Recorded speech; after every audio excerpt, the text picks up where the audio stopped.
Bueno, bienvenidos a un nuevo programa de Herencia y Coherencia, historias que cambian vidas. Hoy día estamos transmitiendo en un programa especial desde Washington, D.C., en los Estados Unidos. Este es un programa producido por CERVAL, Centro de Desarrollo Sistémico, y es transmitido por la radio Universidad de Chile. Y como es un programa especial, también tenemos a un invitado especial. Él es el doctor Carlos Slutsky. Él es médico psiquiatra, es argentino de origen y lleva radicado en los Estados Unidos infinidad de tiempo. Es terapeuta familiar y de pareja, ha sido académico y profesor de diversas cátedras en universidades del mundo. Profesor clínico de psiquiatría en la Universidad de George Washington, D.C. Además, es profesor emérito de salud comunitaria, análisis y resolución de conflictos en la Universidad de Mason. Es supervisor clínico de terapeutas de todo el mundo. Además, fue investigador del Mental Research Institute de Palo Alto, del que fue director por 3 años. Es autor de una infinidad de libros y artículos, entre otras tantas cosas que vamos a ir descubriendo en esta entrevista. Profesor, un gusto que nos haya recibido en su consultorio y en su casa. Un placer. Y bueno, para comenzar, quisiera preguntarle en esto que usted es nativo de Argentina. Su nacimiento, el desarrollo allá, ¿cómo fue que se transformó en un inmigrante?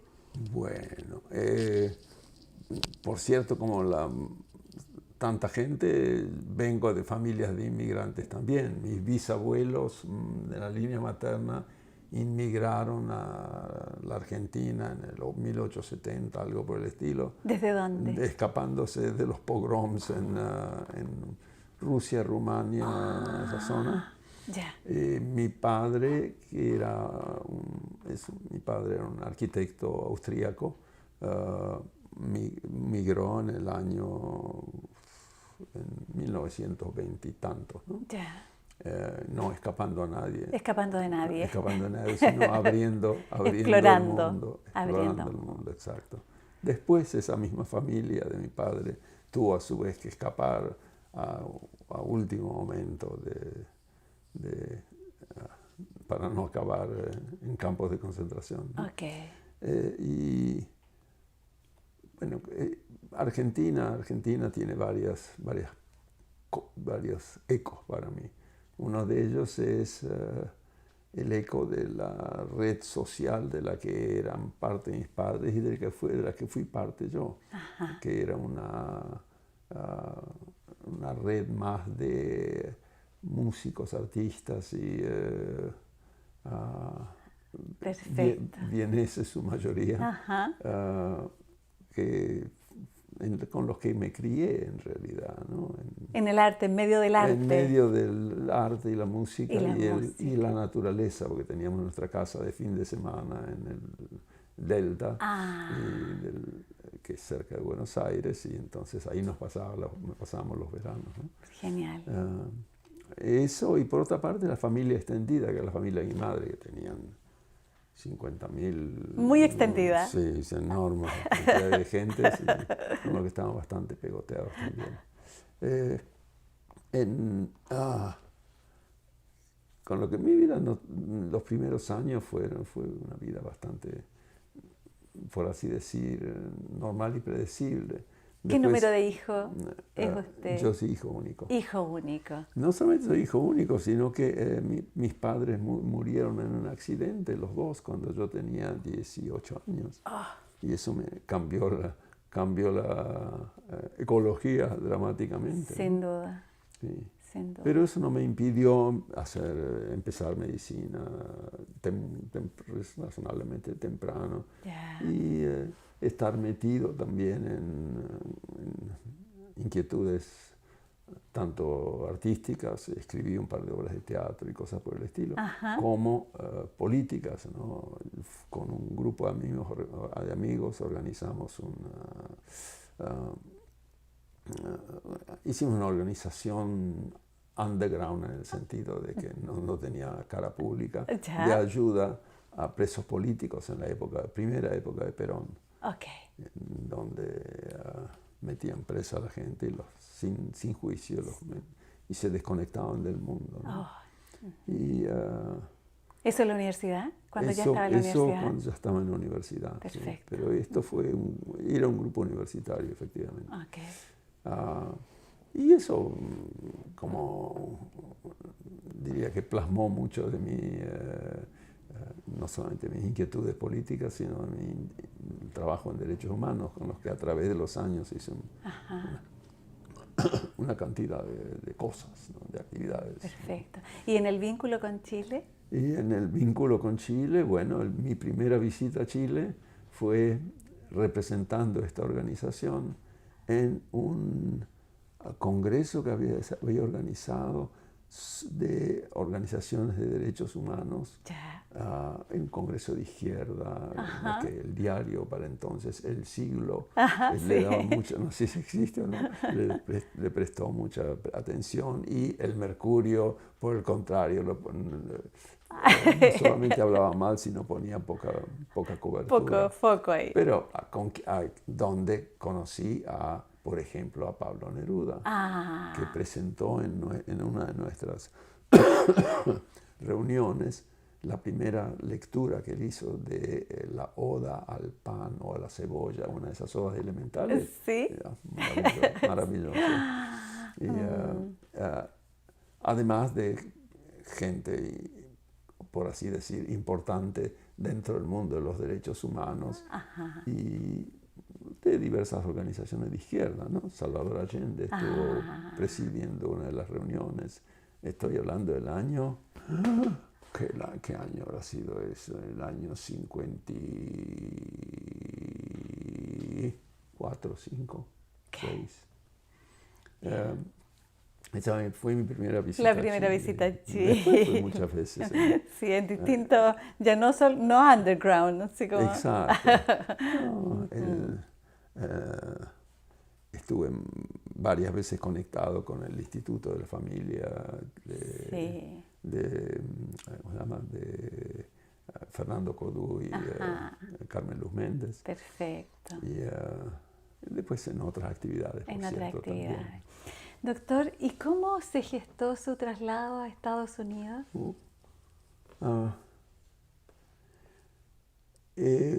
Hay pasos intermedios, ¿no? Yo, ni bien me recibí, entré en un departamento de psiquiatría, aún sin saber nada de nada, como aprendiz, por así decir. Sí.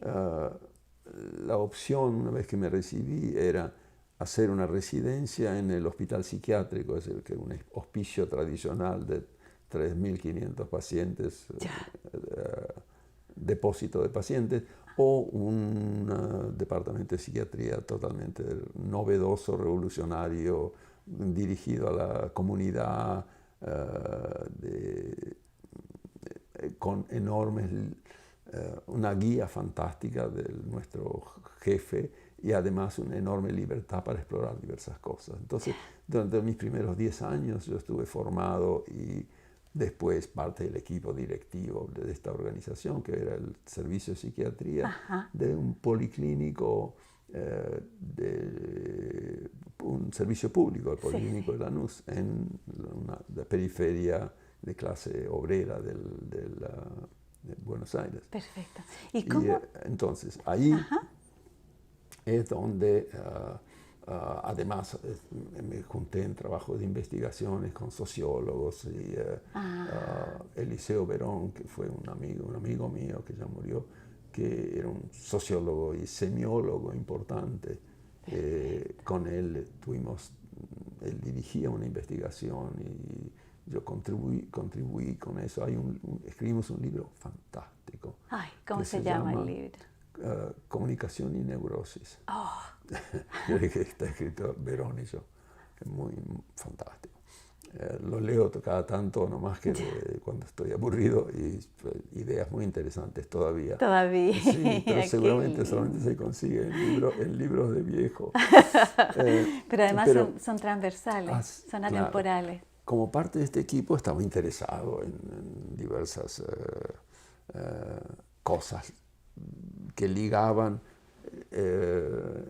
estructuras sociales y sistemas de comunicación y cómo eso tiene que ver con psicopatología, cómo se junta lo macro y lo micro. Ay. Y un día en la casa de un amigo que mirando su biblioteca, fui a cenar ahí, mirando su biblioteca, encontré una revista que no había visto nunca, que es Behavioral Science. Okay. Y ahí leí la sinopsis de un artículo Toward the Theory of Schizophrenia, hacia una teoría de la esquizofrenia de 4 desconocidos, Bateson, Jackson, Haley y Wickland. Yo nunca había leído nada de ellos, no sabía nada de Bateson o nada. Me golpeó. ¡Pau! Está pescando una línea de cómo estructuras interactivas a nivel más macro se correlacionan con psicopatología. Que es toda la teoría del double bind, etc. Entonces hice rápidamente, además de pedirle que me lo preste, hice fotocopias del artículo para mi equipo y para nuestro equipo y para mí. Y escribí. No había computadoras para hacer no había, supuesto. No. La manera de llegar a conectarse con autores era a través de una publicación anual que se llamaba Psychological Abstracts. Perfecto. Que cada año aparecía con los nuevos artículos. Me puse a estudiar, buscar qué habían escrito estos personajes. Les mandé cartas pidiéndoles que me mandaran artículos. Así es como me conecté con la literatura primera de lo que acabó siendo, lo que era de hecho un grupo muy central en el Mental Research Institute en Palo Alto. ¿Y qué le contestó a las cartas? Bueno, no me contestan cartas, yo les pedía separatas y me mandaban separatas. Ya, perfecto. Entonces, por el momento lo que tenía era una lectura de algunas de las cosas de Václavic, algunas de las cosas de Bateson, algunas de las cosas como podía. Y entonces me conseguí una beca de 3 meses para ir al MRI, al Mental Research Institute en Palo Alto. Ahí es donde le mandé una carta a Don Jackson pidiéndole si podía, bla, bla, bla, bla. Yo había conseguido una bequita y que si tenía inconveniente. Y es muy amable, Jackson, una maravilla de tipo. Me dijo, sí, por supuesto. Astutamente, lo que yo volé ahí en esos vuelos que en esa época había Buenos Aires, Montevideo, Santos, Recife, una semana viajando, Recife, Habana, etc.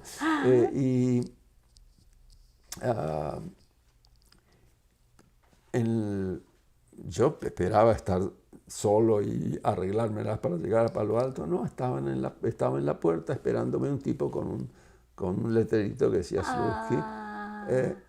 Qué amable. Y además Jackson mandó a la única persona que hablaba castellano de todo el team, que era Václavic. ¡Ay, qué lindo! Personaje, para los que no lo conocen, si no lo han leído, lo tienen que leer. Teoría de la comunicación humana, libro absolutamente básico. Paul Václavic, que, bueno, fue porque Jackson le pidió que fuera a buscarme, ¿no? Entonces él me llevó con su Volkswagen hasta Palo Alto. Y así es como me conecté con este grupo. Ocurrió que Václavic, que es un austríaco, me resonaba muy familiar por el estilo cultural, ¿no? Y entonces nos hicimos medios amigos dentro de la manera en que Václavic podía ser amigo, porque era un tipo muy rigidito, ¿no? Distante, como... Sí, pero sí, nos hicimos amigos con él y ocurrió que la gente que a mí me gustaba, a él le gustaba, la gente que a mí no me gustaba del equipo de ellos por las lecturas, eran las mismas que a él no le gustaban, entonces, viste, no hay nada como tener enemigos en común para hacerse amigos, ¿no? Genial. Así es como me pasé 3 meses en el Mental Research Institute y Inclusive escribí con Janet Bevin un artículo ya en esa época, Ajá. que era sobre simetría y complementariedad. Perfecto, sí. Y ahí participé como estudiante, por así decir, en todos los cursos que se ofrecían, porque como yo era un fellow, tenía entrada libre a todo. Genial. Y fue fantástico. Fantástico. Virginia Satir, Perfecta. una terapeuta maravillosa, carismática, intensa, emotiva, y en donde mezclaba teoría de la comunicación con Gestalt Therapy, era fantástico. Y además, nuevamente, no era ortodoxa. Genial. ¿No? ¿Sabes? Inclusive no usaba términos con demasiada precisión. Rigurosidad, claro. Rigurosidad. Entonces, cuando hablábamos con Václavic, él decía sí, pero ya no, y yo estaba de acuerdo. Sí. Entonces, entrábamos en la línea rígida, no estamos de acuerdo. Pero me encantaba la Virginia. Virginia Satir, sí. Personaje importante también en la historia de la terapia familiar y de la terapia de pareja, ¿no? Entonces, eso me conectó con el MRI y con todo ese grupo. Pero además, el MRI en ese momento era el lugar más interesante en los Estados Unidos desde el punto de vista de procesos sistémicos, interactivos, comunicación. Entonces, cada 15 días venía a dar un grand round los personajes más fenomenales del mundo, de la lingüística, de la neurociencia, del proceso interpersonal. Era una riqueza fantástica. Entonces, esa conexión me mantuvo. Yo fui todos los años, por 3 años, durante 3 años fui 3 meses por año, y descubriendo cada vez otras cosas. Sí. Después, en el tercer año, coincidió más o menos con la muerte de Don Jackson, el director del MRI, que murió a los 49 años. O sea... Una pérdida terrible. Terrible. Y el desmembramiento de la organización. Ahí se empieza a desmembrar. Haley se fue a Filadelfia, Virginia Satir se fue al mundo, a hacer conferencias por todas partes. Quedó el grupo del Brief Therapy Center, y muy poco más que eso, y Václavic como personaje suelto por ahí. ¿Y usted en qué estaba? Y había quedado la revista primera que existió en el mundo sobre terapia de familia, que era Family Process, que había sido fundada por Jackson y Ackerman, que era la línea de la costa este más psicoanalítica, ¿no? Y entonces, para contarte cómo se escribe la historia, ¿no? Ocurrió que en el año, un pocos meses después de la muerte de Jackson, que había sido una muerte bizarra en el sentido de que yo estaba ahí cuando ocurrió y que no hicieron ningún tipo de homenaje ni ritual, nada. Muy extraño. Pero a los pocos meses vi anunciado, no me acuerdo si en Family Process o en alguno de los boletines de alguna, que estaban organizando el First Don D. Jackson Memorial Conference. Haley lo estaba organizando como editor de Family Process. Le mandé una carta diciendo, fantástico, buen tiempo, qué buena idea, ya era la hora de armar esta organización. ¿Cuándo tengo que ir? Así que yo quiero participar, así que decime cuándo. Y me mandó una nota tersa, típico Haley, que era como un cowboy. Y yo, nope. ¿No? En su caballo, y se va al horizonte, ¿no? Me dijo, no, lo lamento, es una reunión sin público, cerrada nada más que por los advisors y editors de Family Process. Yo le mandé de vuelta una carta furibunda, totalmente paranoica, convencido de que no sé por qué razón él me estaba marginando por una pelea que habíamos tenido con él pero pelea de ideas. De ¿no? argumentativa, así argumentativa, sí, en que él estaba... mi argumento con él era que él no tenía necesidad de usar el psicoanálisis como contraste negativo de las ideas interactivas. Son diferentes modelos y que no necesitas usar lo que se llama en inglés muñecos de paja, ¿no? Perfecto, para pelearte con ellos. Y él fue mientras estábamos cenando en la casa de él, así que no es que era una... Ajá. Bueno, pero yo pensé que era eso, o que no sé qué cosa, no me acuerdo. 2 páginas, o mi Olivetti. ¿no? Escribió esta máquina. Sí, así claro. Temblando de furia. 2 semanas después, desde el tiempo que tarda ir y venir, me llegó otra carta tersa, nombrándome advisory editor de Family Process. Elegante. Así es como pude ir a esta conferencia. Porque era cerrada.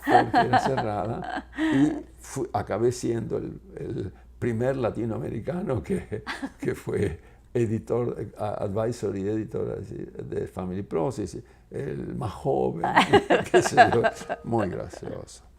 En fin. Pero eso me mantuvo el contacto con toda esta gente, ¿no?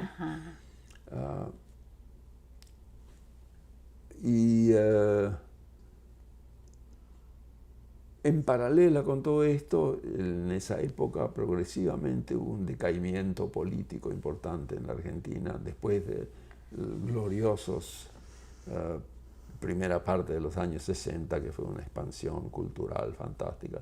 Después vino la Revolución Libertad. No me acuerdo cuál revolución era. Alguna. Sí. Yo voté varias veces en la Argentina. Nunca, ni una vez un presidente que yo voté salió. Terminó su mandato. Cada vez, una revolución. Un golpe de Estado. Un golpe de Estado. Y empezaron los asesinatos políticos. Yo no tenía ningún peligro, pero de todas maneras el clima era un clima de decaimiento en que se olía mal la cosa. Y mientras me apareció la oportunidad de aplicar o presentarme para una beca Guggenheim. ¿Ya? Y la obtuve, así como en diciembre del 71, comienzo del 72, me mudé con toda mi entonces tribu, mi mujer y nuestros chicos a San Francisco. A San Francisco. ¿Y ahí desde la Argentina? Ahí, desde la Argentina, directamente. Y entonces tuve durante un año la Guggenheim y durante otro año, el año siguiente, una Advanced Research Fellowship de la Foundation's Fund for Research in Psychiatry, otra organización importante. Con lo que durante 2 años estuve llevado por una bandeja de oro. No de oro muy... ¿De alta ley? No de alta ley. No muy fastuoso, pero suficiente como para vivir. Perfecto, sí. De hecho, nos mudamos ahí y nos instalamos en la Bay Area, ¿no? en Berkeley, aun cuando después me conecté con Palo Alto y aun cuando mi actividad académica acabó siendo la Universidad de California en San Francisco. Berkeley era más lindo. Sí. Era muy lindo, sí. Y yo quiero volver un poco atrás y preguntar cómo se construyó la ruta hacia la psiquiatría y no a otras especialidades de la medicina. Yo me exploré un par de otras especialidades. Por ejemplo, mientras era estudiante de medicina, así hice durante un año más o menos lo que en inglés se llama una clerkship, que es como estudiante ser parte de un equipo de emergencia en las guardias de hospital. Perfecto. En un hospital, entonces yo era parte del equipo de guardias, que es cuando la gente es traída de la calle en urgencias, exacto. Mientras estaba ahí, y yo era yo era nadie. Era estudiante de medicina, ¿no? Y más o menos sabía cómo coser heridas y desinfectar y cosas, pero si pasaba alguna cosa seria, llamaba a mi... Al médico, al médico superior a el cargo. médico de verdad. Al médico de ¿No? verdad. Claro. Si bien todos éramos guardapolvo, estamos vestidos como doctor. Y Ok. nos llamaban doctor y nosotros contentísimos. Y además es una función útil. Sin duda. En esa época, mientras estaba ahí, ese era un hospital chico que tenía una emergencia, una 8 camas de emergencia, si duraban más se los mandaba a un hospital Se grande, trasladaba, ok. y una maternidad Ya. en el segundo piso. Un día estaba paseando por el corredor y estaba bajando por la escalera una de las enfermeras de la maternidad. ¡Oh! Y mientras se oían gritos ahí arriba, y está saliendo, ¡ay! Esta mierda de paciente me pegó una patada acá y venía agarrándose el seno. Así, oh. Y le pregunté, ¿puedo subir? Yo nunca había subido. Sí, sí, pase. Y yo entré y era un campo de batalla de una mujer en su Descontrolada. totalmente descontrolada, y había una partera y 2 enfermeras tratando de sostenerla y la sopapaban de vez en cuando y esta gritaba como una loca. Pero en un momento dado yo le pregunté a la partera, ¿le molesta si me quedo acá y converso con esta señora? No, haga lo que quiera, doctor. Ocurrió que la semana anterior, nada más que de interesado que era, Ya. había ido a una conferencia de un obstetra que había ido a Maternity Center Association en New York y que venía trayendo la novedad del parto sin dolor, como se llamaba en esa época. La preparación psicoprofiláctica para el parto. Y era una idea muy interesante, ¿no? Y además describió lo que hacían. Entonces me dije, y eso fue todo. Yo me dije en ese momento, voy a ver qué hago, qué puedo hacer con esta información. Ajá. Y empecé, le pregunté a ella en el momento que no estaba con contracciones, ¿entiende lo que le está pasando en este momento? ¿No? ¿Quiere que le explique? Sí.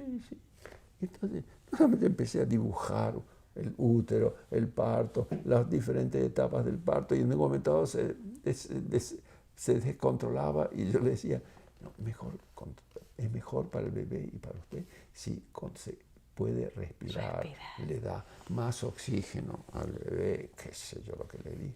Y en 5 minutos se transformó de una bestia ululante en una mujer que me decía, estoy haciendo bien, doctor.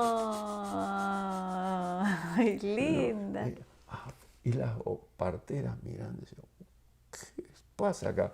Y efectivamente ella no solamente se tranquilizó, se calmó, y además, claro, de ignorante total se transformó en participante en un proceso fisiológico. Sí. Y después, cuando llegó el momento de la primera fase a la segunda, en donde en lugar de contracciones empezó a tener pujos, ya le había explicado qué iba a pasar, que tenía que respirar de manera diferente, y terminó la historia en un parto feliz. Genial. Presentando un hermoso chaval. Yo me quedé al helado con eso. Era como ser como un priest, un sacerdote de un ritual fisiológico normal. Perfecto. Pero es un milagro al mismo tiempo, ¿no? De un bulto acá aparece un ser totalmente formado, ¿sí? Como sabrás. Es de no poder creer, aunque uno sabe. Pero es increíble. Se abren los portales y ¡pum! De la cuarta dimensión viene un bebé hermoso. Muy emocionante, exacto. Y entonces la enfermera, la partera me dijo, ¿puede venir a hacer otros así? Porque así es como yo le presenté armé en una semana busqué, había un libro en castellano que era de un autor ruso y un libro en inglés que había conseguido del Maternity Center Association. Me los leí a gran velocidad y invité a un par de amigos que eran estudiantes de medicina también a armar un servicio de parto sin dolor. Genial. En la maternidad. Genial. Fui a hablar al jefe de maternidad y le dije qué era lo que íbamos a hacer. 9 clases de preparación, una de pareja y la otra de individual. Íbamos a venir a cada uno de los partos. Yo tenía una motoneta, una lambreta. Y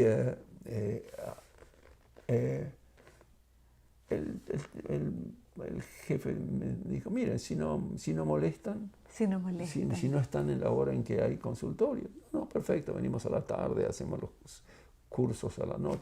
Todo lo que vamos a poner es un cartelito de este tamaño. Si está interesada, llame a este teléfono. Y organizamos un servicio de parto sin dolor. Increíble. Increíble. Que duró, bueno, hay 2 maneras de decirlo. Uno de ellos es que a los 6 meses cambiaron teníamos en formación 30 parejas. Nos volvíamos locos, no teníamos tiempo de estudiar, ¿no? Y hasta que cambió el jefe de obstetricia, el nuevo jefe me llamó y dijo, mire, ustedes no son médicos, así que no pueden tocar ningún paciente. Yo, okay, perfecto. ¿Plantamos todo? Sí, planten todo. Por suerte, las parteras estaban ya interesadas y habían venido a las clases, entonces ellas pudieron seguir el programa. Qué bueno. Que fue en realidad el primer programa de preparación para el parto que hubo en un servicio público, que yo sepa, en la Argentina. En la Argentina. Entonces, una de mis ideas había sido ser obstetra, porque después de todo ya era un experto del 90% de los partos en los que no hay que hacer nada más que estar ahí dirigiendo la orquesta. Claro, el 10% es donde están los problemas, dificultades, peligros y muertes y esas cosas. Pero al mismo tiempo, 90% del tiempo dedicado a eso es aburrido a la larga. Es decir misa todos los domingos, a la larga, a menos que estés muy, muy inspirada por la gracia divina, te morís de aburrimiento, porque ¿cuántas misas vas a tener que hacer? ¿No? Y esto es lo mismo, con lo que es interesante, pero lo encontré en ese momento comparativamente monótono. Como una franjita muy angostura. Esa fue una de mis especialidades. Es una de las especialidades, que no seguí. Pero si te fijas que yo entré, bueno, yo vi el perimundo mío era un perimundo que además era más psi que otra cosa. Claro, no solamente en términos de las lecturas que hacemos en casa y cosas por el estilo, sino que mi girlfriend estaba trabajando también en un servicio de psicología infantil y en esa época nos pusimos los dos como pareja en terapia, simplemente porque yo era un fóbico terrible, que no me gustaba que ella se acurrucara conmigo y se durmiera y yo necesito más espacio. O algo por el estilo, ¿no? Entonces fuimos a y fue una experiencia interesantísima. Entonces eso me ablandó al mundo psi y me permitió entrar ahí a ese departamento de psiquiatría que fue, habiendo ya muerto mis padres tiempo atrás, mi segunda familia. Y ese servicio, y el jefe fue un padre putativo. Perfecto. La mujer del jefe acaba de cumplir 100 años y yo la veo, la visito prácticamente todas las semanas, vive acá cerca. ¡Ay, qué lindo! Y él murió hace unos años, tuvo que escapar de Argentina. Un par de sus chicos fueron desaparecidos. El servicio se hizo pelota. El servicio de psiquiatría nuestro. Pero, en fin, el hecho es que esos 10 años en una especie de gran familia sustituta, sumamente permisiva, sí, sumamente estimulante de la apertura. y acogedora, Acogedora, fue magnífico. Sí. Pero ya después, cuando hubo todos los cambios diversos de opresión política, se puso hizo más insostenible, pesado, sí. Y de ahí voy a como conectar con los duelos, profesor. La elaboración, el trabajo. Bueno, el trabajo personal y con otros. Trabajo personal. Yo hice mi formación psicoanalítica. Sí. Además, en paralela, interesantemente, en compartimentos un poco separados del compartimento. En distintas dimensiones. Del compartimento psicoanalítico, Sí. del compartimento sistémico, porque son puntos de vista alternativos en última instancia, ¿no? Que uno elige tal vez el que le gusta más, en el sentido del que tiene más coherencia interna, Exacto. o tal vez el que encaja más con el tipo de tarea en la que uno está metido. Yo estuve metido en organizaciones con frecuencia y con mucho acceso a procesos interpersonales y familia y cosas por el estilo. Entonces, los modelos sistémicos me resultan más coherentes, familiares. Más orgánicos, más. Sí. Pero yo, como te decía cuando hablaba con Haley, con la pelea con Haley, yo no estoy peleado con el modelo psicoanalítico, simplemente que y tengo algunos tapes ahí archivados que de vez en cuando aparecen, sí, y con cariño. Y con cariño, ¿no? Sí. Especialmente si lees, no sé si deben haber traducido ya los libros de Kandel, que es uno que sacó el Premio Nobel de Medicina hace unos pocos años, que hace neurofisiología y procesos mentales. ¿No? Y si bien le falta un poco la lonja de procesos interpersonales a nivel de relaciones cercanas. Pero hacen tantas resonancias, ¿no? Sí. Es bien interesante. Entonces, es como en el proceso terapéutico, la elaboración del duelo se hace como... Estás hablando del duelo, sí. es cierto. Bueno, la elaboración del duelo en última instancia es como un proceso de embarazo, ¿no? En el sentido de que ocurre de por sí solo, uno lo deja tranquilo y el duelo tiene lugar. Y no hay patología. La mayor parte de las quejas de las mujeres embarazadas no son quejas por patología, son quejas porque la fisiología requiere que empujen, que pataleen y que se les crezcan y que diversas cosas que ocurren durante ese proceso, ¿verdad? Y que vienen a quejarse y uno dice, está bien, ya va a pasar. Ya va a pasar, como te lo prometo, va a pasar. Pasa con el duelo, ¿no? Pero por otra parte, están todos la línea de los duelos difíciles o de los duelos incompletos o de los duelos...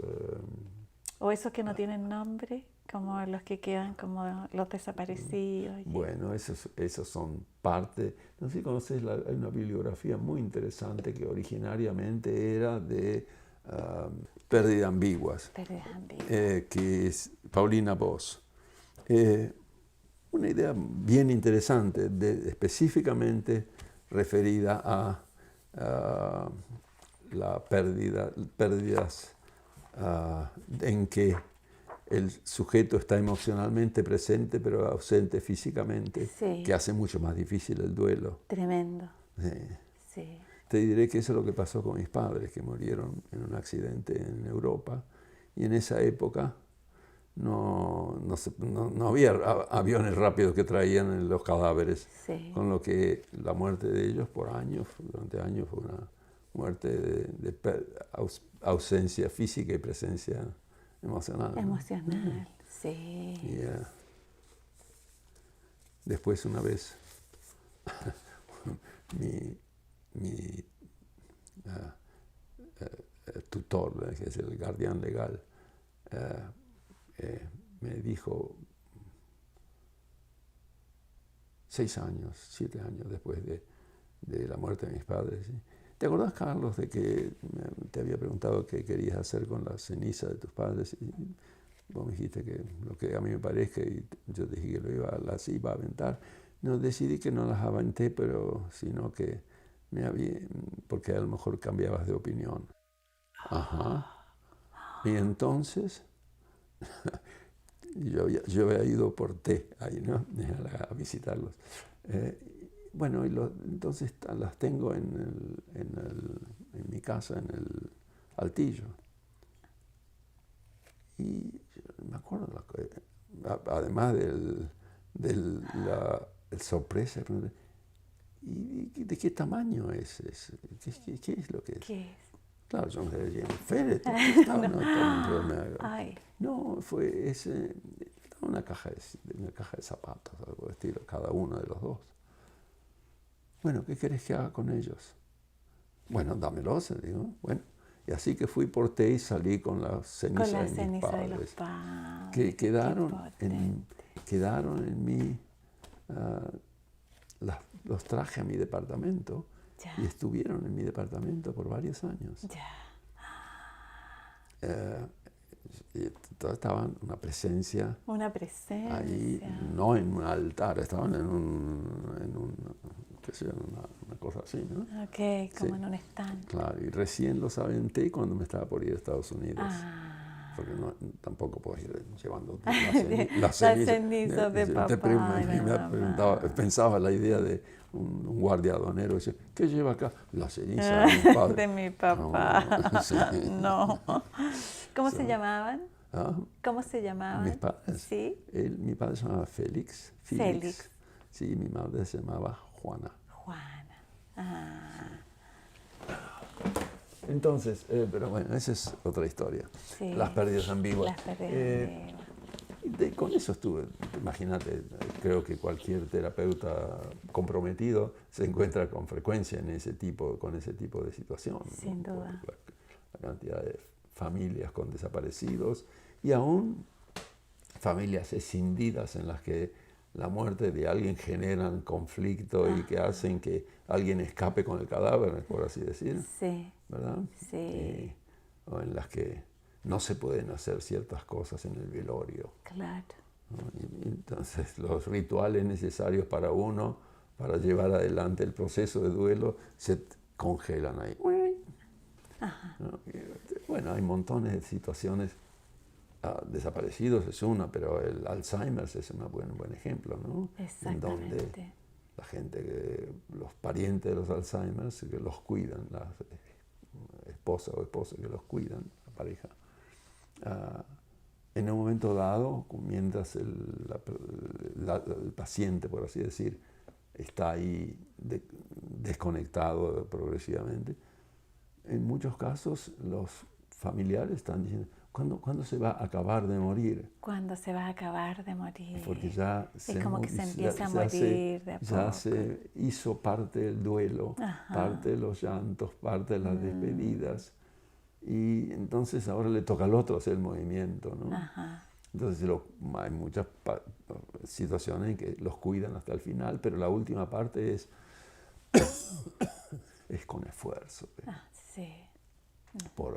Más por lealtad que por amor. Exactamente, y con mucho dolor, agonizan los dos, ¿no? Como... Un poco sí. Sí. Entonces es un buen ejemplo de pérdida, situaciones que facilitan una pérdida ambigua, ¿no? Sí. Y toda pérdida tiene un poco de ambigüedad, por cierto, ¿no? Cierto. Pero con pocas excepciones. Pero no sé, trajiste el tema, porque es un tema interesante, ¿no? Pero es uno de los varios temas en los que uno puede trabajar, ¿no? Cierto. Me has estado preguntando antes, pero en términos de actividad profesional, además de mi actividad como fui jefe de un departamento de psiquiatría en los Berkshires durante unos 10 años, después por otros 10 años en Santa Bárbara, en California. Además fui profesor de psiquiatría en varios de estos lugares acompañando el appointment, ¿no? La actividad.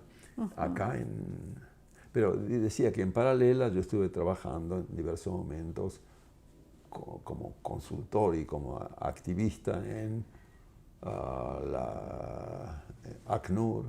ACNUR. Sí, yo estuve en Uganda, Ya. y ahí donde hice una pequeña investigación de refugiados internos. Sí. Y en Ruanda, donde fui con mi mujer, que ella es una profesora de resolución de conflictos, y fuimos trabajando con un equipo para estudiar después del genocidio cómo las mujeres y sobrevivientes, Hutus y Tutsis, habían conseguido armar algunas cooperativas conjuntas. Perfecto. ¿No? Era medio una mitología, porque eran como, tenían una Hutu, pero como por decoración, ¿no? Ya. ¿No? ¿Viste? Como en los grupos antisemitas, que en general tienen un judío nada más que para probar de que no son antisemitas. Eran todas tutsis con una Hutu. Sí, pero en fin. Al mismo tiempo, las historias con las que uno se encuentra son fantásticas, ¿no? De los golpes transculturales a los golpes de evolución dentro de una cultura por este tipo de fenómenos. Sí. Una de las cooperativas que anduvo fantástico acabaron siendo una distribuidora de granos. Estas las mataron a todos los maridos de una pequeña comunidad que tenía conexiones agrícolas, y entonces ellas decidieron armar seguir lo que estaban empezando a hacer los maridos. Ya. Entonces una de las cosas que tuvieron que hacer es construir un granero. Okay. Pero construir un granero quiere decir poner ladrillo sobre ladrillo, ¿verdad? Exactamente. Pero para eso tienen que tener unas escaleras, por ejemplo, y además no pueden hacerlos con faldas largas. Tenían que conseguirse blue jeans o algo equivalente. ¿Y cómo se consigue un blue jean cuando no tenés ni siquiera para comer? ¿No? Tienen que conseguir algún lugar que les done blue jeans. Ese tipo de cosas. Entonces usan blue jeans para poder subir a las escaleras, para poder construir las paredes, y las otras mujeres y algunos hombres sobrevivientes se burlan de ellos, porque eso no es lo que hacen las mujeres. Claro, se sale del rol, claro. Pero además, si te preguntara a una mujer culta, ¿cómo se hace una pared? Bueno, empezás a poner ladrillo. ¿Dónde los pones? Empezás. Por ejemplo, una cosa que yo aprendí ahí, tampoco lo sabía, es que tenés que empezar en una esquina para ir en las dos direcciones. Porque si empezás a subir del una medio, pared, se te cae en un momento dado, a menos que tenga sostenes. Claro. Entonces se les cayeron varias paredes hasta que aprendieron a empezar por las esquinas, ¿no? Ya. Y entonces construyeron estas esquinas y construyeron finalmente graneros donde podían... Y armaron progresivamente con ayuda de pequeñas ayudas de NGOs, ¿no? ONGs. Y las historias fantásticas, algunas maravillosas. Tremenda. Y otras terribles. Y otras ¿no? terribles. Dentro de fracasos, ¿no? Bueno, pero fue una de las cosas que hicimos en Ruanda. También estuve trabajando como consultor en la International Criminal Court, la Corte Penal Internacional. Interesante. Tremendo, también. Pero interesante el trabajo. Sí. El trabajo era cómo proteger a los investigadores de post-trauma. El post-trauma. De esa experiencia, ¿no? Y ahí estuve trabajando bastante, bien interesantes. Y así cosas que hago. Sí, cosas que hago. Algunas cosas que hago. Y el interés, porque si pensamos en términos históricos, es como en los lugares donde ha estado, es como que ha organizado los equipos, En parte organizado, ¿verdad? en parte O sea, sí. ya en la maternidad, la construcción de... Definitivamente lo organicé yo, ese grupo de, ¿cómo se llama? La Comisión Universitaria de Solidaridad también. Underground, así también. En muchos otros yo simplemente Sí. me metí. Sí, ¿no? tal cual. En el servicio de psiquiatría, en el hospital en Lanús, en Argentina. Yo era parte del equipo directivo, acabé siendo parte del equipo directivo, entre otras cosas porque yo estaba interesado en varias cosas, tenía intereses transdisciplinarios, entonces traía a los psicólogos, traía a los sociólogos y hacíamos cosas juntos. Exactamente, ¿verdad? sí. Pero en muchas otras Sí. no las organicé yo, sino que me metí en cosas que me interesaban. Ajá. En algunas de ellas acabé con cierto rol y en otras simplemente hice lo que me interesaba y después escribía, que además, una de las ventajas de ser escriba es que muchas de estas cosas las puedo documentar un poco y como son interesantes, Ajá. Sí. Las publico aquí y allá, ¿no? Perfecto. Sí. Doctor Slutsky, y preguntándole sobre el trauma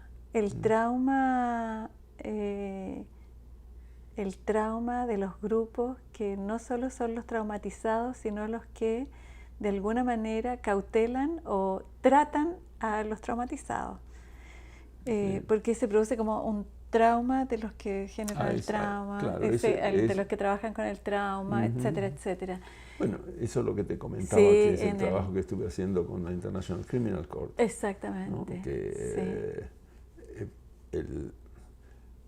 mira, una cosa interesante, entre los investigadores, yo entrevisté 50 investigadores de ellos. Ya.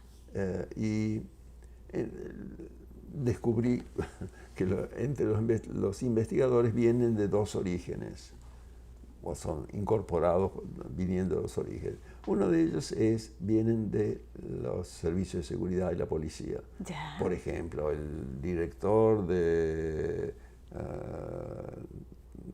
violencia contra la mujer de Sydney, Okay.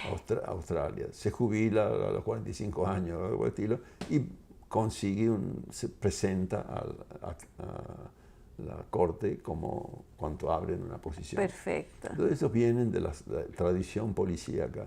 Ya. Y otros que vienen o de la tradición psicológica o de la tradición legal. Pero la tradición legal como en la que vienen ellos es gente jóvenes listos para arreglar el mundo y escapándose de la rutina amoral de muchas de las actividades legales, ¿no? La posición frente a la búsqueda de la información, porque estos investigadores lo que hacen es van desde La Haya a Goma, en la zona de los lagos, entre Uganda, Congo y otros amables vecinos, ya. donde hay enormes, pequeños grupos de armados sin ninguna regla, nada. Terrible. Y donde las mujeres son violadas cada 14 días, ¿no? Porque sí. Porque sí, no por alguna, como si hubiera un por qué no, pero es decir, simplemente como una cosa de rutina y estable, y el derecho del conquistador o del más fuerte. Okay. Y donde además, si no les gustas, te tiran un machetazo que te cortan un brazo. Ese tipo de cosas. Y matan a tus hijos, a tu marido, a tu mamá, a lo que fuera, antes o después de violarlos, etc. Entonces, va un investigador con un traductor en Goma, en su lugar para hacer entrevistas, que queda generalmente dentro de un pequeño cuartel. Okay, un cuartel. Porque por razones de seguridad, ¿no? Sí. Pero tienen su propio su oficina, que con frecuencia es un container con aire acondicionado. Ya. ¿No? ¿Sabes lo que es el container? Sí, sí. Bueno, entonces viene alguien que les cuentan los horrores más espantosos y ellos tienen que tomar nota, buscando discriminar si se trata de un crimen en contra de la humanidad o si se trata de un crimen. Okay. Si es un crimen, la ICC no tiene nada que ver porque no puede hacer nada. Lo que están buscando es evidencia que el teniente general director de este ejército es el que dio la orden de violen a las mujeres, no más que por razones de contaminación del pool genético. Perfecto. Como hacían en los serbios en Croacia, ¿no? Ya. O por alguna otra razón por el estilo. Entonces, parte de la entrevista es buscar la organización detrás de lo que había ocurrido. Okay. Mientras que, te imaginas, la pobre mujer que está ahí, además que con una fístula, porque no solamente la violaron, sino que le metieron un revólver en el traste, ¿no? Sí. Y le dice, me va a ayudar, por favor, porque necesito.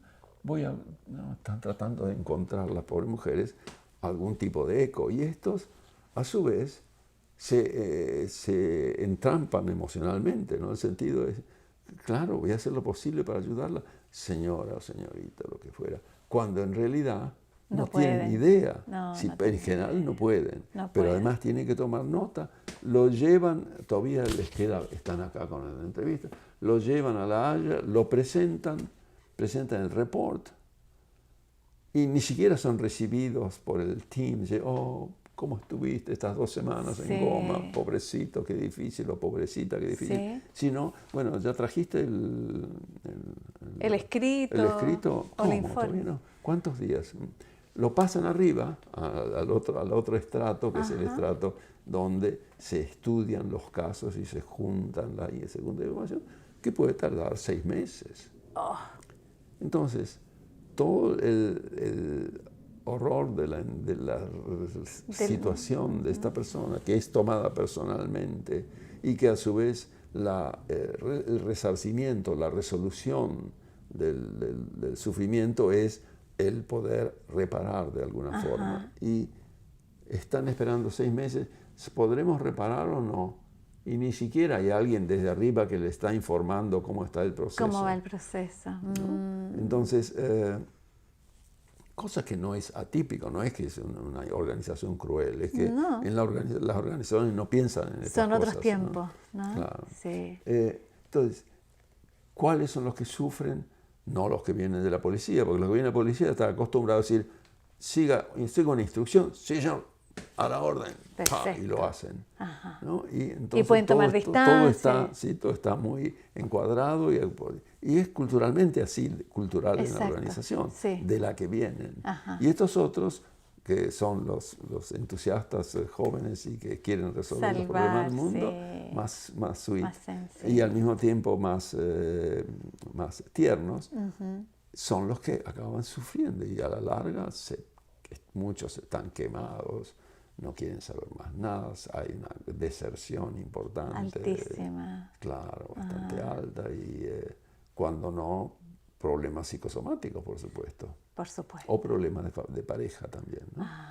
Que se dan más frecuentemente con esta gente. Perfecto. ¿No? Eso tiene que ver con Y ahí, cuando usted trabaja con los equipos. Cuando yo trabajo con... yo trabajo en la oficina, soy un consultor de la oficina del fiscal, del procurador, del fiscal. Entonces, yo lo que hago es producir un informe, trabajo con ellos y produjo una recomendación. Por ejemplo, la recomendación es a todos estos diversos niveles. Es además de una preparación, que no la tienen suficiente. No la tienen. No, que es tan importante, ¿no? Hacer psicoprofilaxis. Exactamente, como en el parto. Sí.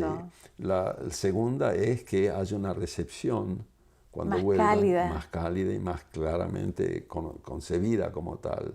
Tercero, es que haya una transparencia institucional a En diversos términos niveles, en que la gente sepa qué es lo que está pasando con lo que ellos hicieron. Exactamente. Que tengan algún tipo de información, no es que que dependen de ellos, que sea, pero que ocurra, ¿verdad? Y que les dé una idea del proceso.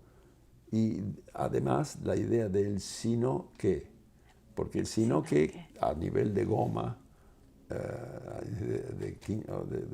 digamos, del Congo, sino nada. Sino nada. No, porque si vas a perseguir a todos los violadores en el Congo, un tercio de la población masculina va a acabar en la cárcel, ¿no? Sí. Y es como al revés. Tanto así que totalmente asociación libre. Asociación libre, sí. En Ruanda, sí. los genocidaires, que son los Hutus, parte del ejército del grupo de Interahamwe, que son los Hutus que mataron a los que crearon todo ese genocidio de 500.000 Tutsis y varones y Tutsis y algunas mujeres también, los mataron a machetazos en 100 días, ¿no? Fue una masacre feroz. Y después, cuando los Tutsis entraron en el poder por una invasión, se escaparon, la gran mayoría, pero a muchos de estos los agarraron. Ahora, están en cárceles que en Ruanda, que no sé quién, los ves en la calle. Están un grupo de 15 genocidaires, lo sabés porque están vestidos con la ropa de la cárcel, que es una ropa que no tiene rayas, pero es igual, con un soldado que va caminando adelante de guardia. Nadie se escapa, porque ¿de dónde vas a escaparte en primer lugar? Pero además, el juicio es como 80 por año y hay como 200.000, había como 200.000 tipos presos. Tenés que esperar a que moriste 3 veces antes de que te llegue la hora, ¿no? La hora, sí.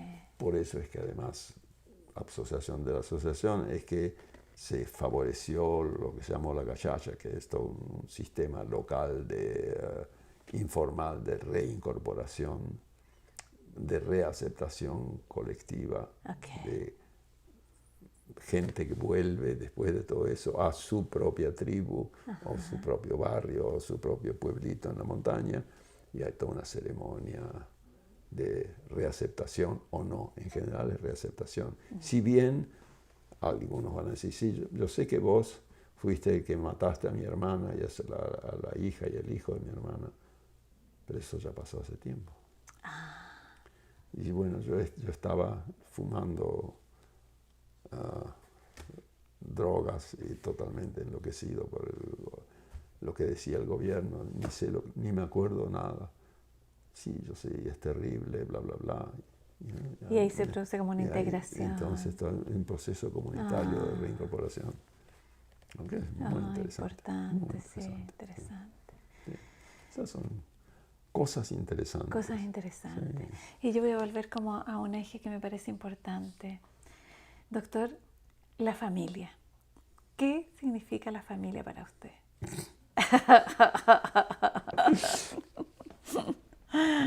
Como es terapeuta familiar, la familia.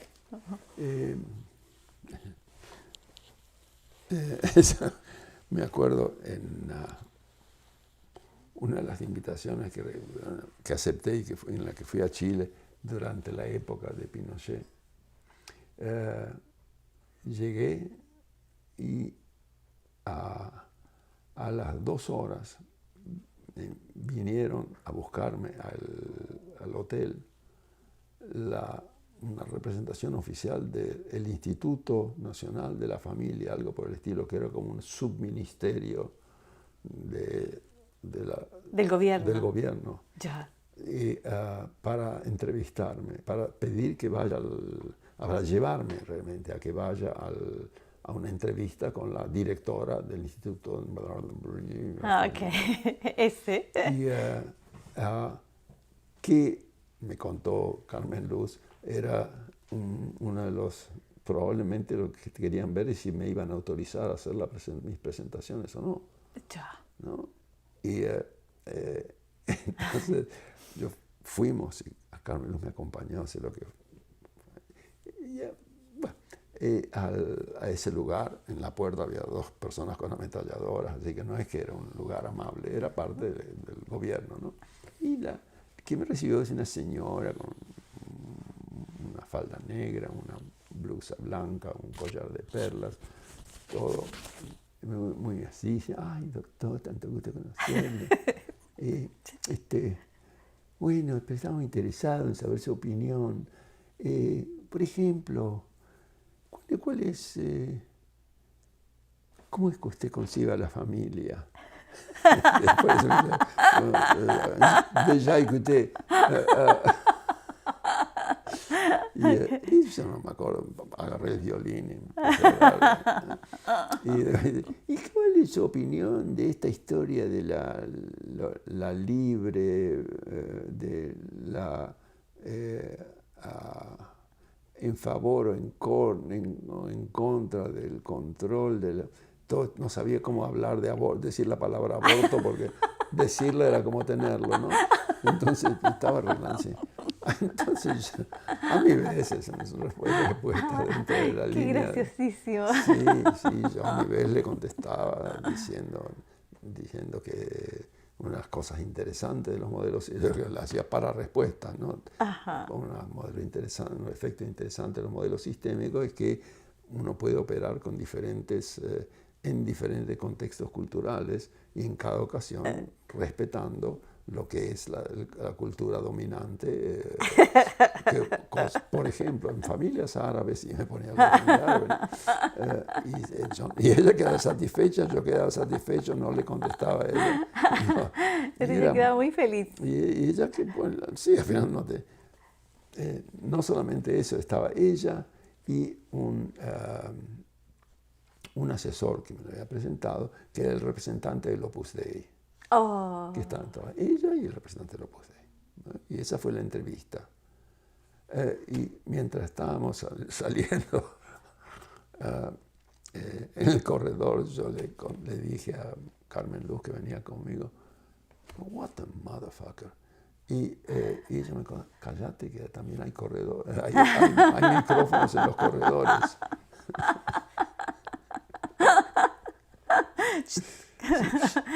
Y en resumidas cuentas, que si bien había varios gente de esa institución que habían venido que vinieron después a mis presentaciones, no como invitados, sino como infiltrados. Como infiltrados. De todas maneras, no tuvieron forma de no dejarme hacer. Podrían haberme no dejado, pero en última instancia no había ninguna buena razón dentro de esa conversación. No deben haber entendido demasiado tampoco, para ¿no? Nada. No, es bien interesante. Pero pensando en cosas interesantes, yo estuve durante muchos años, formé parte durante muchos años de lo que diría el gran grupo central del mundo de las terapias sistémicas, familiares y de pareja, ¿no? Que tenía una coherencia bastante fuerte, interna, en el sentido de que nos reconocíamos los unos a los otros. Era un grupo finito.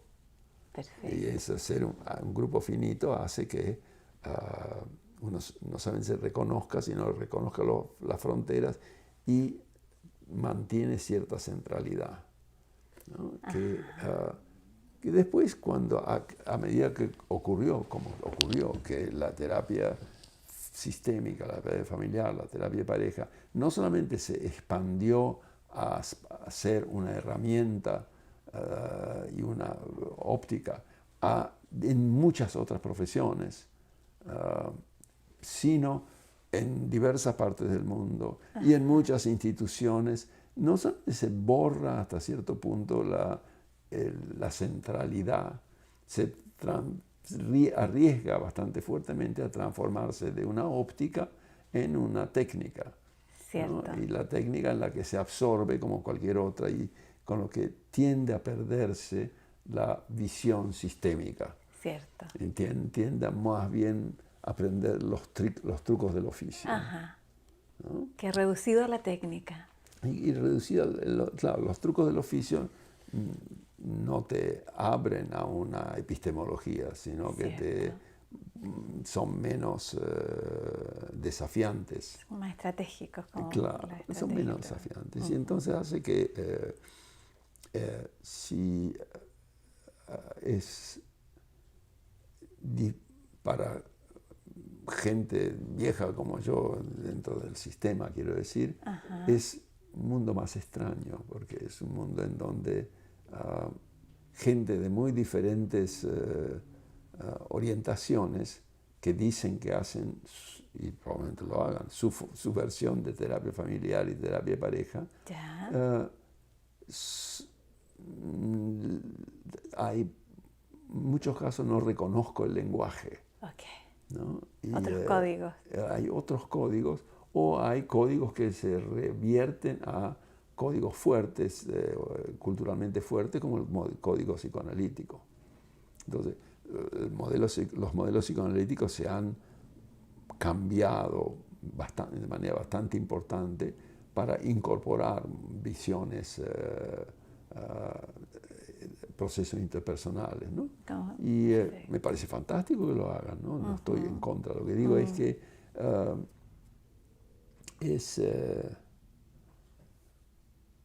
eso pasa en realidad con muchas de las áreas novedosas. Un amigo mío, Paul Ekman, que es quien creó la disciplina de las expresiones faciales, y que yo lo conozco desde que los dos éramos pichones, ¿no? Y él tenía su pequeño laboratorio en la Universidad de California, en San Francisco. Había publicado sus primeros. Inclusive yo hice algunas de las muestras de sus estudios cuando todavía estaba en la Argentina. Y él correlaciona expresiones faciales con emociones. Y después descubrió, por así decir, que la gente de diversas partes del mundo puede reconocer 5 emociones en expresiones faciales, ¿no? Rabia, sorpresa, disgust, repugnancia, odio, ¿no? O algo así. Disgust, 5. La literatura sobre el tema es tal, en este momento, la cantidad de libros escritos por todo el mundo acerca de expresiones faciales, emociones, expresiones faciales, neodarwinismo que tiene que ver con eso. En un momento dado, él tuvo que rehusar tener intercambios por email, porque la literatura lo había sobrepasado. Había tantas cosas escritas sobre lo que él había escrito y lo que la gente había escrito acerca de la gente había escrito de lo que él había escrito, que en un momento dado se dio cuenta que él no podía mantenerse al tanto de toda la evolución. Qué potente. Interesante, ¿no? Sí, tremendo. Y con lo que él se cerró boliche de ese tipo y armó una cosa mucho más pequeña. Y a mí me pasa un poco eso, en el sentido de que en la actualidad no hay fuentes primarias, ya son fuentes terciarias, lo que la gente lee. Lo que me parece perfecto, porque así es como se evolucionan las ideas. Pero las fuentes terciarias, a veces sí, a veces no, citan a las fuentes secundarias, que a veces no, sí, a veces no, citan a las fuentes primarias. ¿Verdad? Sí. Y entonces, en un momento dado,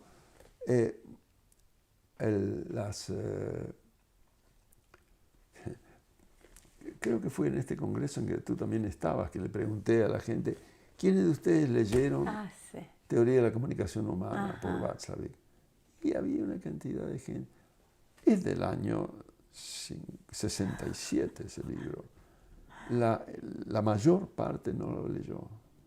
Y claro, no lo leyó porque lo que leen es autores que han sido afectados por ese libro, Ajá. que aprendieron montones de cosas, que lo digirieron a su propia manera, y es legítimo que así fuera. Sí. Pero al mismo tiempo es una experiencia extraña que para quien fue parte de De la génesis de la primera sopa, sí. ¿sí? Que la receta ya se ha evolucionado Ah, sí. y que entonces uno dice, y esto debe ser, ¿cuánta gente es reconocida por nombre 2 generaciones después? Ajá. Probablemente Einstein, probablemente Freud, Ah. probablemente no sé, Bateson,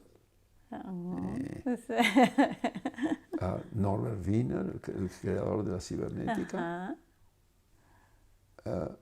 No, fueron absorbidos por Se van difuminando, sí. Y lo que genera una experiencia, estoy hablando de yo totalmente personal, una experiencia personal de alienación, ¿no? de sentir que, entonces lo que yo escribí se perdió. No, por cierto que no es cierto, ¿no? Sino que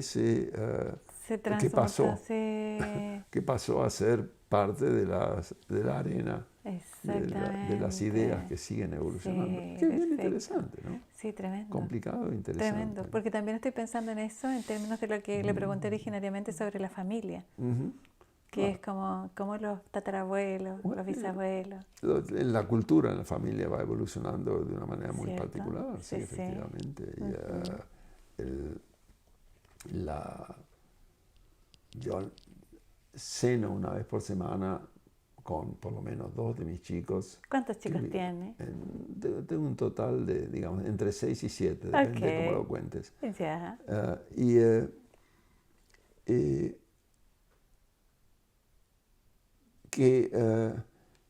Pero los referentes son con frecuencia bastante distintos de la siguiente generación y de la otra, de la generación en la que los chicos, antes de aprender a hablar, aprenden a usar equipo, ¿no? ¿Cómo se llaman estas cosas digitales? Sí, digital.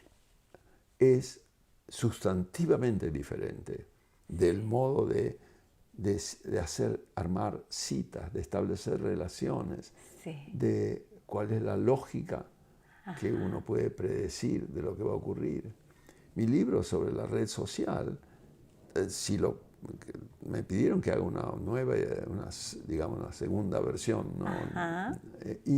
Pero voy a tener que escribir un par de capítulos sobre otras cosas. Exacto. Especialmente acerca de cómo se arman, cómo operan las relaciones en el mundo virtual, ¿verdad?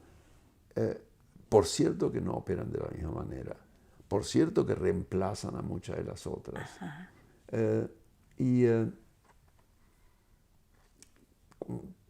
Pacientes que viven una vida aislada y que, pero a la noche, entre las 10 y las 4 de la mañana más o menos, tienen no solamente juegos, sino conversaciones con avatares. Y avatares quiere decir que a veces son ellos, pero muchas veces usan fotos falsas, género falso, orientación sexual falsa, edades falsas, y establecen relaciones intensas y profundas desde esa base. Y por supuesto que no se tocan, ¿no? Y por supuesto que el sexo virtual, a través de verle los genitales del otro y masturbarse de manera compartida, no sabe si es cierto. Porque los otros pueden tener clips que muestran y fotos falsas, y con lo que la virtualidad del mundo relacional es más difusa. Ajá. ¿No?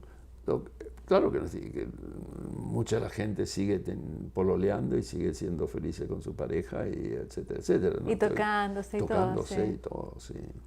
Pero de otra forma es fascinante como esto, ¿no? Uh-huh. Bueno, pero eso son cosas que uno piensa nomás.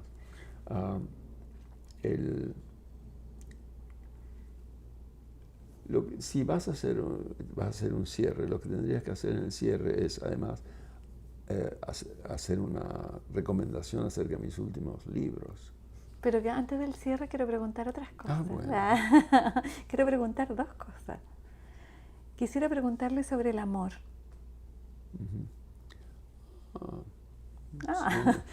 Sobre el amor. El amor. Es una pregunta maturaniana en realidad esa. Puede ser. Que así no tiene gracia. ¿Qué me estás preguntando acerca del amor? El amor. ¿Qué? ¿Cómo lo ha vivido? En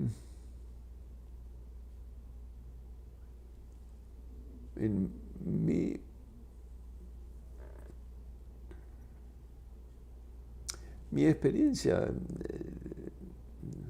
yo tengo dificultad en poder definir en mi propia vida lo que es el amor, porque es como el amor está compuesto de dos o tres cosas, ¿no? Además del apego sexual, ¿no? Del impulso sexual, ¿no? Sí. Uno de ellos es la lealtad, Cierto. con lo que tarda tiempo en descubrirse ese amor, ¿verdad? Sí. A veces uno siente muy de entrada que existe tal cosa, pero en veces no. Y la otra es la transparencia, que está ligada de alguna forma a la lealtad, ¿no? Que, bueno, una vez más, a veces se descubre, a veces tarda en descubrirse. Fíjate, una anécdota. Ya.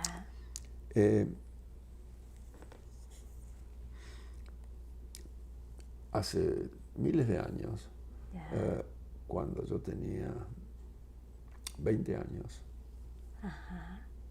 me casé con mi girlfriend. En parte porque no tenía familia. Sí. Yo. En parte porque de esa forma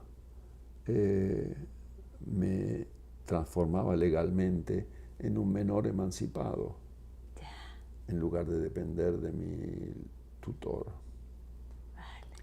Con lo que, además, a mí me gustaba ella. La amaba, no sé, era demasiado chico para saber qué corno era. Además de que era una persona magnífica en muchos aspectos, yo no me hubiera casado si no hubiera sido por esos contextos. Pero no se lo podía decir a ella o a nadie, por supuesto, es mala educación. Entonces, nos casamos, vivimos juntos por 3 años y después nos separamos, imagínate, a los 23 años. Claro. Ella siguió su propia vida y yo la mía. Por muchos años no nos vimos para nada. Inclusive tuve que divorciarme en Estados Unidos para poder casarme con la mujer con la que me mudé a los Estados Unidos, y no sabía dónde vivía. 30 años después,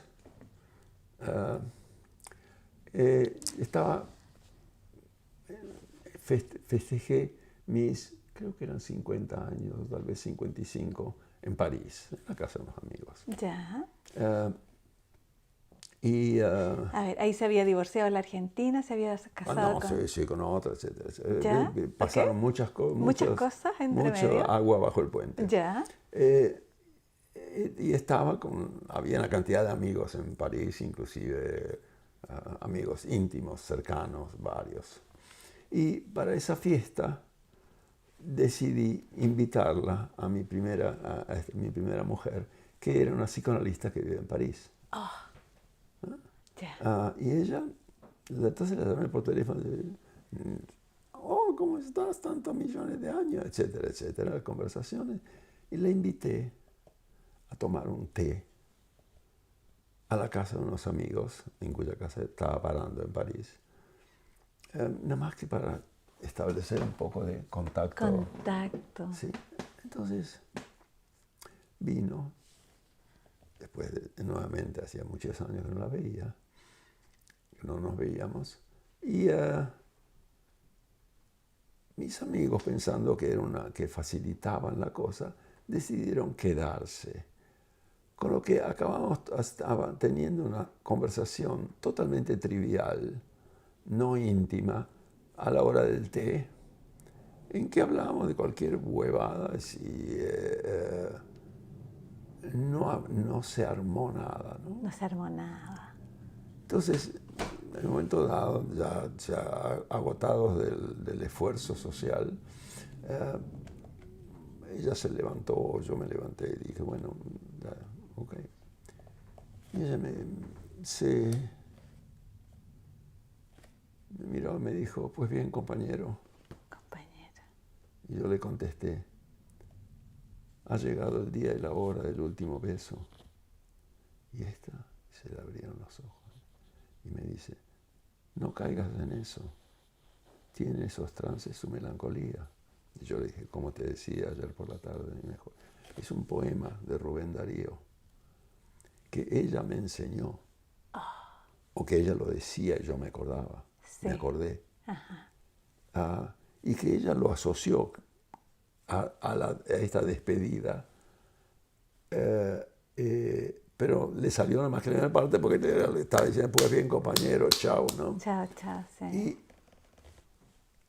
yo a mi vez lo traje y se le iluminó la cara. Y ahí nos abrazamos. Y fue un reencuentro extraordinario. Sí. La suerte que todo es maravilla, magia y suerte, ¿no? Porque si no, nunca más la veía. Y ahora, la semana pasada, estuve conversando con ella, ¿no? Qué lindo. Y entonces, hay cosas que se asientan con la historia en una relación, Sí. que son parte de lo que es el amor, si quieres, Sí, ¿no? Que son ese verso dicho por dos, en que cada uno reconoce al otro y se reconoce a sí mismo a través de los ojos del otro. Ajá. En ese tipo de circunstancias, ¿no? Y bueno, entre eso y la lealtad de base, ¿no?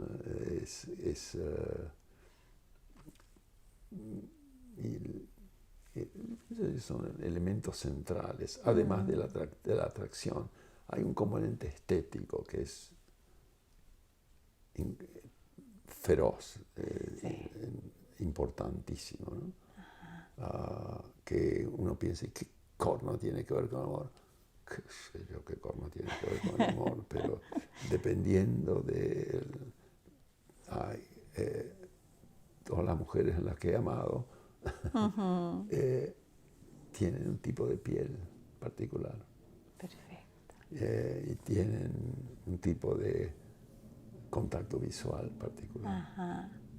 Y que eso tiene que ver con mi amor por, no sé, en toda esa pero ahí emoción algo ocurre. complicada. Tiene la combinación de los elementos estéticos, del momento adecuado, por supuesto, para iniciar la historia, ¿no? Para armar la historia, y la lealtad, y los buenos momentos. Los buenos momentos.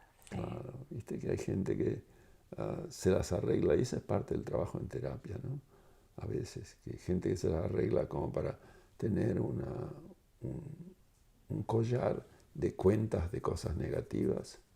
Y hay 50 anécdotas negativas y esas se acompañaron de 50 o 60 en momentos positivos que de alguna forma se borran, no están no tienen... No son partes del collar. Sí, no tienen valor relacional, que es una capacidad de destruir relaciones. cierto. ¿no? O de por lo menos no construir, no permitir al otro sentirse alojado en un lugar cálido en la persona. Ajá, perfecto, ¿no? sí. Y hay es una variación de una cosa que escribieron Lang, Lang y Philipson y Lee, que es la espiral de las perspectivas recíprocas. Ajá. Dice, mi imagen de ti, mi imagen de tu imagen de mí, mi imagen de tu imagen de mi imagen de ti, y así una reconstrucción. Sí. Y eso es lo que en última instancia sí resuena en términos de amor. Perfecto. Pero no sé si estoy diciendo cosas razonables, porque es más bien, dudo que pueda deconstruirse. Ajá. Pero además quizá el amor no tiene que ver con cosas razonables, ¿o no? Exacto, Sí. por eso digo que es difícil de deconstruir Sí. el amor en sus diferentes componentes, puesto que son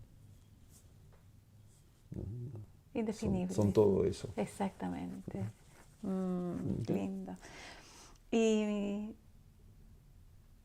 junto con el amor, con los nacimientos, quisiera preguntarle por la muerte. La muerte propia, la trascendencia, los libros.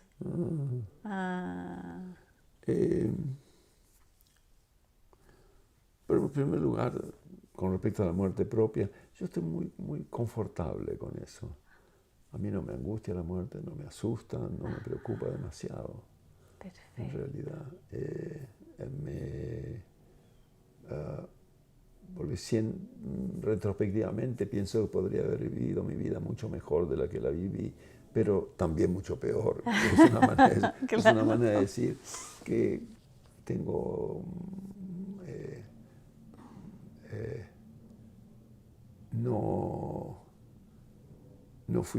no fui demasiado tímido en vivir, y eso, con todos mis otros defectos, me sirve para sentirme retrospectivamente sin excesivas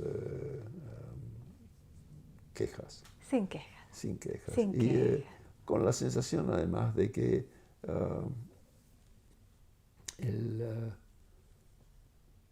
lo que yo hice, o lo que yo hice en relaciones interpersonales, así como lo que yo hice en relaciones profesionales, son nada más que parte de una cadena, ¿no? Nosotros pensamos en 100 años si tenés suerte, o 70 años de vida. Ajá. Y eso en la evolución de la especie. Porque los Neandertal, ¿sabes hace cuánto tiempo que los Neandertal eran Neandertals? Hace nada más que como 40.000 años. Ajá. Es ridículo de poco, ¿no? Y además mira la capacidad evolutiva que tenemos como especie. Ajá. Entonces, siendo parte de la especie, a mí lo que me frustra es que no pueda satisfacer mi curiosidad. Esa es la parte que no me gusta de la muerte. Okay. Estoy en contra, como dijo. Estoy en contra. Como dijo Woody Allen. Estoy en contra, ¿no? Pero fundamentalmente por una cuestión de curiosidad. ¿Y cómo va a ser? Ahora que está desapareciendo el equilibrio precario, socioeconómico, político del mundo, ajá, ¿cómo va a ser dentro de 50 años? ¿No? Yo cuando era adolescente leía ciencia ficción y siempre lo que me interesaba era ver la construcción de sociedades alternativas, okay, cómo la armaban a nivel más macro, ¿no? Porque que haya un rey o unos príncipes, eso no interesa. La cuestión es cómo está organizado el sistema, ¿verdad? Sí. Que ahora uno tiene la posibilidad de verlo como tal, ¿no? Ahora que pienso, Game of Thrones es muy divertida, pero no te da una idea de cómo es el sistema, porque son pequeños grupos peleando los unos con los otros y no hay...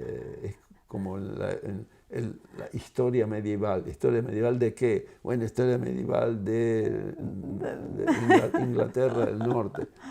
Bueno, está bien, y eso no es la historia, eso nada más que uno te da sí, te da solamente, mientras más chicos las unidades, más fácil de jugar a que eso es un mundo. Una totalidad. Sí, mientras que ahora está esa totalidad se da, con lo que me da fastidio no tener una idea de, no ser un testigo de eso. ¿No? Inclusive, ni siquiera me importa ser un testigo de cómo va a ser la vida de mis hijos. Me importa eso, pero no es que pienso, ¿qué pasará con mis hijos? No. O mis nietos. Porque ya les va a ir bien. Es cierto. No, pero al nivel más macro es tan interesante como pregunta y tan imposible como respuesta que me fastidia eso. Pero eso es una especie de visión optimista de la vida, más que una visión optimista de la muerte, ¿no? Una visión muy optimista de la vida. En términos, es como, sí. Estoy en contra de la muerte, quiero vivir. Sí, quiero vivir y además quieres vivir responsablemente y vivir con alegría. Ajá, sí. Las dos cosas. Bien, bien. ¿Y sus libros? Mis libros. Sus libros. Bueno, como te dije, todo eso que hay ahí en mi biblioteca son libros en los que yo o coautoré o escribí, o en la mayoría escribí capítulos. De los libros en castellano, los dos que tuvieron más visibilidad son ¿cómo se llaman? ¿Redes? Bueno, el libro sobre redes sociales, por cierto, que es la red social frontera de la terapia sistémica o de la práctica sistémica, algo por el estilo. Se llama. Así que fantástico, además muy bien. Y el otro es La presencia de la ausencia. Es bello. Es el que me comentaste que habías leído, recordabas de un artículo. Sí, ese es un conjunto de casos clínicos y varios de ellos los escribí como artículos. Y escribí otro junto con un par de colegas en capítulos alternados sobre vergüenza y humillación, pero es un tema que lo voy a escribir el próximo año. Estupendo. Como libro propio. Sí. Y eso es lo que mi mujer quiere que haga, por lo menos. Y no sé,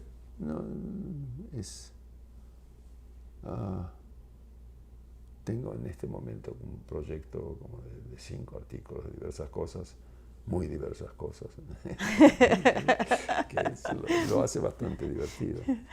Estoy escribiendo con Pacman un libro sobre terapia con víctimas de torturas. ¿Qué?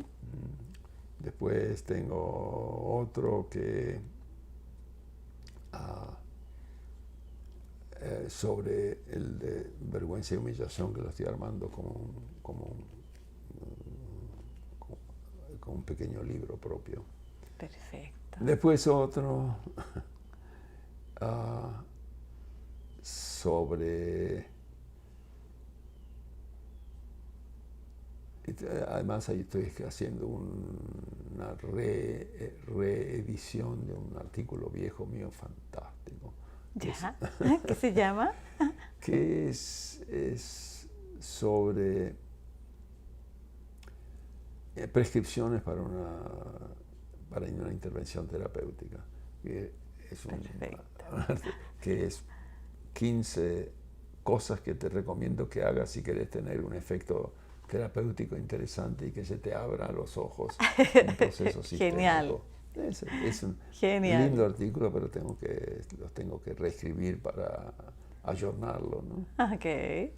Y además, otro que es uno más novedoso, que tiene que ver con